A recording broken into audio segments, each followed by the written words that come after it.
of what I would do as my sample project, my mind was pretty much a blank slate, just like you see here. But then I decided, all right, I'm just gonna take it step by step and some inspiration will come to me. So I grabbed a board, just a piece of cardboard. It was actually a box that I just kind of undid. And then I just wrapped it with some plain white wrapping paper.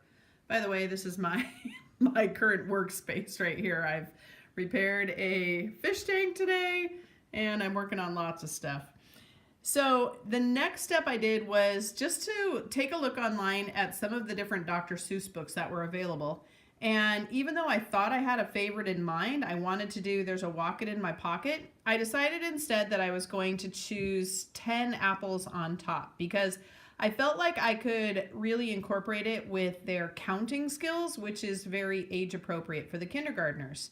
Now my printer did run out of ink, so I'm sitting here by hand coloring all of these apples. All right, so after my apples are done, I started cutting out my characters. So I've got my 10 characters so I can represent the 1 through 10 counting.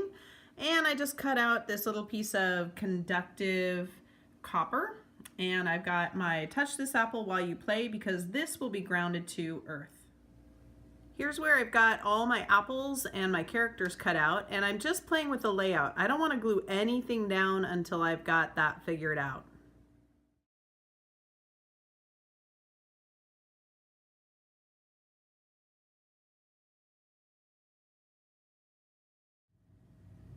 I made a few more modifications to my board before I used a double-sided tape to get everything set in place. And I've got my conductive apples on top of each of the stacks. So the idea is then that the kids count the apples. So 1, 2, 3, 4, 5, 6 red apples. And then when they touch the top, they'll hear a voice echo 6. So they can check and see if they're right. And then you'll see that because a lot of the kindergartners cannot read yet, I've also included underneath the word 10, count, and top, some of the conductive tape so that it can also read those sets of directions for them and the title. So when they tap on 10, then it will be read to them, 10 apples up on top, and so on and so forth. So yeah, this is what I've got so far. The next step that I took was to go ahead and get all the codes written for it. And what I did was figure out, first of all, how many codes that I needed to have. And turns out I needed more than I could do with the basic Makey. So the only thing that I did was I combined my directions and title all together. Not such a big deal. So here's one example. So when I press the space key, 1, it will speak 1 because that's the apple. It counts. So the kid counts 1 apple, they press the apple, and then it makes 1 apple crunch. And then let's see, with the up arrow, you'll hear the up arrow is 2, speaks it, makes 2 crunches. The only reason that I added the apple crunch, aside from the fact that it's kind of cute, is that it auditorily has the kids thinking about the numbers while they're listening to those crunches. It's just kind of habit. If we hear this repetitive sound, we tend to count along with it. All right, so I've got that. Then on my apple board itself, what I did was first I tested everything. So I got my Makey, and I tested that each one of the connections was going to work with the Makey. Then I took the small wires right here, and this is, they call this male to male. So there's a male end and a male end, and those are going to get put in on the back. And on the back of our boards, there are, mine are upside down right now, but there are letters. So W, A, S, D, F, and G, same connection on here. So if I were to press the D, 9, that's the 9.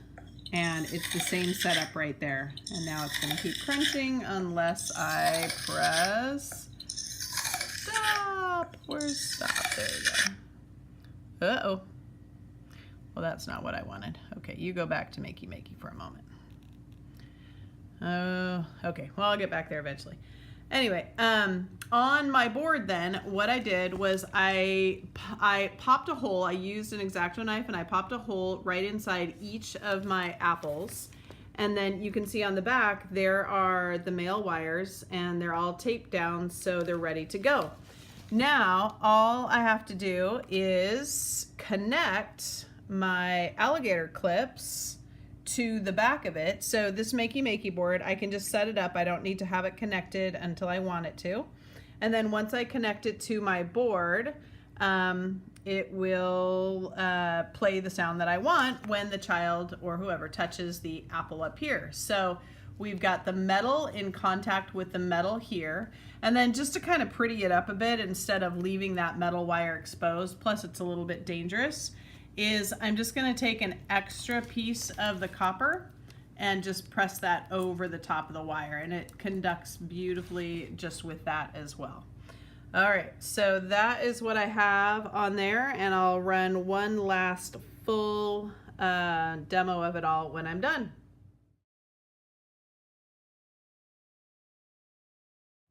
Here's the back of the board, and all I'm doing is I have my wires, they're all preset, and then I just take the alligator clips and just clamp them on. And you'll see, if you notice on this, the direction that will actually stick the best is if you just do it the long way. So just kind of match that up. If you try to go sideways, it'll just slip through those, oops, those little teeth right there.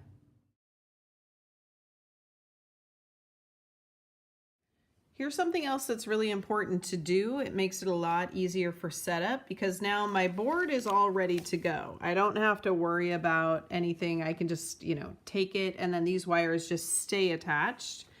But I want to make sure that I label each of these things. So you'll see like the slot for F is my answer is 10. My slot for D, the answer is 9. You can do this by either writing on the back of your board, or if that doesn't work, you can also just put a little piece of tape around your wire and label it that way.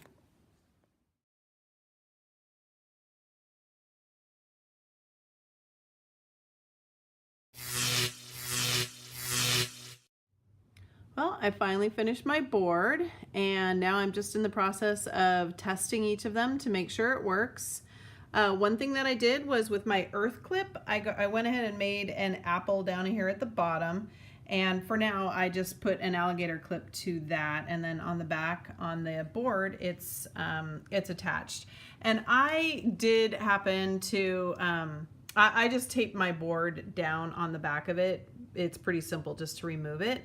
And then yeah, as I go ahead and play with some of the apples, that one I have to have my finger on, so I need to hold this one, and then let's see, I'm gonna go in and grab an apple. Let's see if I can, it was a little tricky with my hands. 3. All right, and there. Everything is working, and so yeah, pretty awesome. And yeah, I think that is it.